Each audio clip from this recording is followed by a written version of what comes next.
দেশের বাজারে স্বর্ণের দাম আবারও নতুন রেকর্ড গড়েছে। 14 অক্টোবর 2025 ইংরেজি রোজ মঙ্গলবার বাংলাদেশ জুয়েলার্স সমিতি বাজুস জানিয়েছে, দাম বৃদ্ধি পেয়ে 22 ক্যারেটের প্রতিভরি স্বর্ণের দাম 2,16,332 টাকা নির্ধারণ করা হয়েছে। মাত্র 24 ঘন্টার ব্যবধানে স্বর্ণের এই নতুন রেকর্ড সৃষ্টি হলো। সোমবার 22 ক্যারেটের প্রতিভরি স্বর্ণের দাম ছিল 2,13,719 টাকা।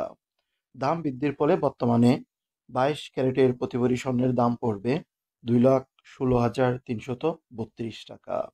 21 ক্যারেটের প্রতিভরি স্বর্ণের দাম পড়বে 2,06,499 টাকা। 18 ক্যারেটের প্রতিভরি স্বর্ণের দাম নির্ধারণ করা হয়েছে 1,77,001 টাকা। আর সনাতন পদ্ধতির প্রতিভরি স্বর্ণের দাম নির্ধারণ করা হয়েছে 1,47,351 টাকা। 15 অক্টোবর বুধবার থেকে নতুন এই দাম কার্যকর করা হবে। এদিকে স্বর্ণের দাম বৃদ্ধি পেলেও অপরিবর্তিত রয়েছে রূপার দাম। 22 ক্যারেটের প্রতিভরি রূপার দাম 6,205 টাকা। 21 ক্যারেটের প্রতিভরি রূপার দাম 5,914 টাকা। 18 ক্যারেটের প্রতিভরি রূপার দাম 5,074 টাকা। আর সনাতন পদ্ধতির প্রতিভরি রূপার দাম 3,802 টাকা।